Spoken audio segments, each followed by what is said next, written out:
ദിവസം മുഴുവൻ അവള്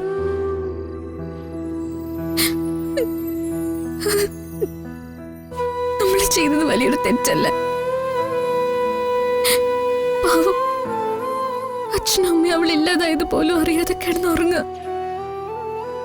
എടോ രാധിക, നമുക്കത് മറച്ചു വയ്ക്കേണ്ടി വന്നത് അച്ഛൻ്റെ കണ്ടീഷൻ കൊണ്ടല്ലേ? പ്രിയങ്കയുടെ മരണ വാർത്ത അറിഞ്ഞ പിന്നെ അച്ഛനുണ്ടാവോ? നമുക്കെല്ലാവർക്കും കുറ്റബോധമുണ്ട്. പക്ഷെ നമ്മുടെ കുറ്റബോധം അച്ഛൻ സത്യം അറിയാനുള്ള കാരണമാവരുത്. എടോ, തന്നെ കൊണ്ട് പിടിച്ചു നിൽക്കാൻ ബുദ്ധിമുട്ടാണെന്ന് എനിക്കറിയാം. ദേ, അമ്മയ്ക്കും മുത്തശ്ശിക്കും ഒക്കെ എന്തെങ്കിലും സംശയം തോന്നിയാൽ? ഇതുവരെ ഇല്ല. പക്ഷെ എത്ര സമയം ഇങ്ങനെ പിടിച്ചു നിൽക്കാൻ പറ്റുന്ന എനിക്കറിയില്ല. പോലീസുകാർക്കൊക്കെ സത്യം അറിയാലോ.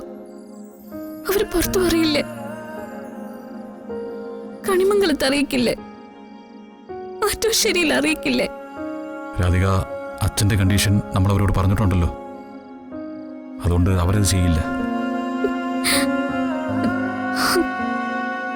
അച്ഛനൊന്ന് ബെറ്റർ ആവട്ടെടോ. അച്ഛനോട് എന്തായാലും പറഞ്ഞേ പറ്റൂ. അത് ചെറിയച്ഛനെയും ഏട്ടനെയും കൂട്ടി ഒന്നിച്ചിരുന്ന് നമുക്ക് പറഞ്ഞു മനസ്സിലാക്കാം. അവളെന്നെ കൊല്ലാനുള്ള കലിയോട് നടക്കായിരുന്നു.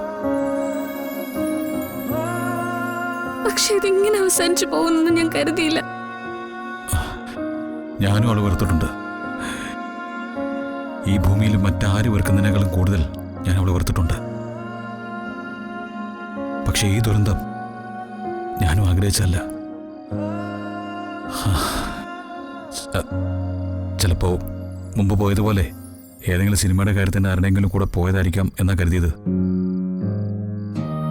കൊണ്ടുപോയവര് ചതിച്ചിട്ടുണ്ടാവാം.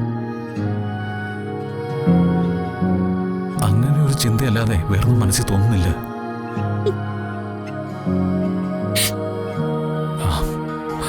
അല്ല എടോ, താനെന്തെങ്കിലും കഴിച്ചോ? വേണ്ട, എനിക്കറിഞ്ഞില്ല. എപ്പോഴെങ്കിലും മനസ്സ് കൈവിട്ട് പോകുമെന്ന് തോന്നിപ്പോയാൽ താൻ എന്നെ വിളിച്ചാൽ മതി. പറഞ്ഞത് കേട്ടോ? അതെ, താനൊന്ന് കുറച്ച് കിടന്ന് ഉറങ്ങാൻ നോക്ക്. അപ്പൊ ഇത്രയെങ്കിലും സ്വസ്ഥത കിട്ടും. ഫോൺ വെച്ചോ?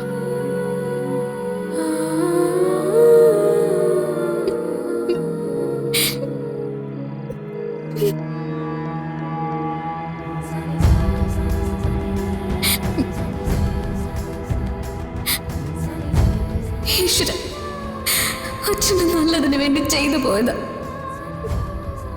എന്നെ ക്ഷമിക്കല്ല.